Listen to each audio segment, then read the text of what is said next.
Okay,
relax.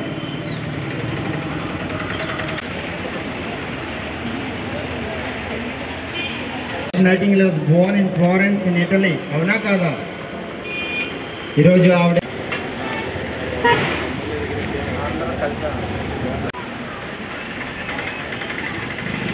ఒకసారి ముందుకు రా.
రవితేజ సాంబార్ వెయిట్ చేస్తున్నారు కావాలా యువరాజు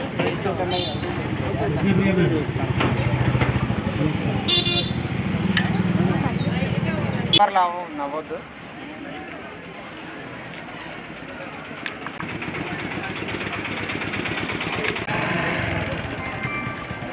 నిమిషం ఆగండి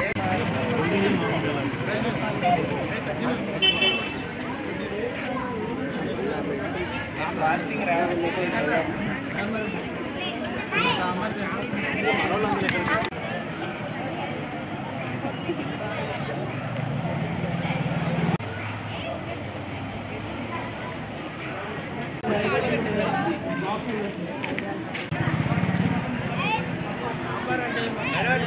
ఎండలో కూర్చొని భోజనం చేస్తున్నారండి మీరు? ఎండలో కూర్చొని చేస్తున్నారండి భోజనం? దేని గురించి చేస్తున్నారు? గత 15 రోజులుగా మేము నిరవధిక సమ్మె చేస్తున్నప్పుడు కూడా ప్రభుత్వం మమ్మల్ని పిలిచి చర్చలకు పిలవని కారణంగా ఈరోజు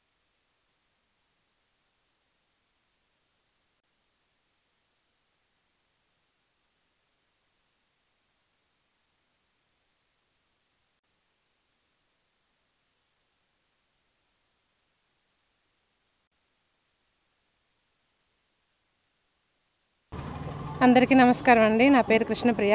నేను భోగాపురం హెచ్డబ్ల్యూసీలో కమ్యూనిటీ హెల్త్ ఆఫీసర్గా పనిచేస్తున్నాను. ఈ రోజుతో మా సిహెచ్ఓస్ అందరూ సమ్మె చేసి స్టార్ట్ అయ్యి 15వ రోజు అండి ఇది. ఈరోజు మేము వంట వరపు అనే కార్యక్రమం ద్వారా మా నిరసన అనేదాన్ని ప్రభుత్వానికి తెలియజేయాలని చేస్తున్నామండి. సో ఇక్కడే మేము వంట చేసుకుని ఇక్కడే మేము భోజనం కూడా చేస్తున్నామండి. సో మా డిమాండ్స్ ఏంటంటే ఫస్ట్ 6 years కంప్లీట్ అయిన ప్రతి సిహెచ్ఓని రెగ్యులర్ చేయాలనేది మా మెయిన్ డిమాండ్ అండి.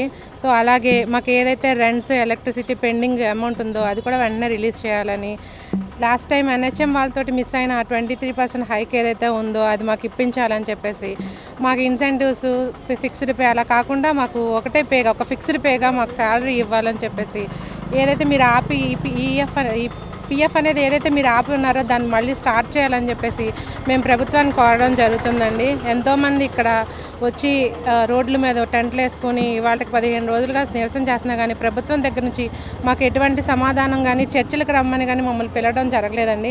సో మేము ప్రభుత్వాన్ని ఒకటే రిక్వెస్ట్ చేస్తున్నామండి, మేము అడుగుతున్న ఈ న్యాయమైన కోరికలను ఎందుకు తీర్చట్లేదు, మమ్మల్ని ఎందుకని చర్చలకు పిలవట్లేదు, మేము పడుతున్న బాధ మీకు కనిపించట్లేదా అనేది మా క్వశ్చన్ అండి. సో ఇంతమంది మోస్ట్లీ 80% ఆఫ్ ఉమెన్స్ ఉన్నారండి అందరూ. సో మ్యారీడ్, అన్మ్యారీడ్, పిల్లలు ఉన్నవాళ్ళు చాలామంది కూడా అట్లన్నింటినీ వాళ్ళ పర్సనల్ ప్రాబ్లమ్స్ అన్నింటిని పక్కన పెట్టి ఇక్కడికి వచ్చి ఎండనక వాననక ఇదే టెంట్ కింద కూర్చుని సమ్మె చేస్తున్నామండి 15వ రోజు ఇవాళ.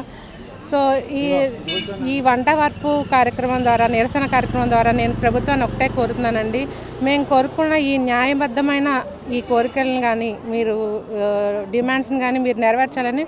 నమస్కారం అండి. ఈరోజు మండు ఎండలో 43 డిగ్రీల ఎండలో కూడా మేము మా యొక్క 15వ రోజు నిరసనలో భాగంగా వంట వార్పు కార్యక్రమంలో వంట చేసుకుని ఈరోజు ప్రభుత్వం ఎప్పటికైనా సరే మా గోడు విని మమ్మల్ని పట్టించుకొని మమ్మల్ని చర్చలు పిలిచి మా న్యాయమైన డిమాండ్లను సాధించుకునేంత వరకు కూడా మేము మా యొక్క నిరసన ఎంతవరకైనా తీసుకెళ్ళాలని మేము సిద్ధంగా ఉన్నాం. అందులో భాగంగానే ఈరోజు 15వ రోజు రోడ్డుపై కూర్చొని ఈ మండు ఎండలో మేము ఈరోజు మా యొక్క వంట వార్పు ద్వారా ప్రభుత్వానికి మా యొక్క నిరసన తెలియజేస్తూ ఈ మధ్యాహ్న సమయంలో ఈ 2:30 గంటల ప్రాంతంలో ఎండలో మేమందరం కూడా ముఖ్యంగా మహిళా CHOలు ఇంత తారు రోడ్డు మీద కూర్చొని ఈ విధమైన నిరసన మేము ప్రభుత్వానికి తెలియజేస్తున్నాం. ఇప్పటికైనా సరే ప్రభుత్వ పెద్దలు కానీ అధికారులు కానీ దీనిపై స్పందించి మా న్యాయమైన డిమాండ్లను నెరవేర్చాలని మీడియా ద్వారా ప్రభుత్వాన్ని విజ్ఞప్తి చేస్తూ ఉన్నాం.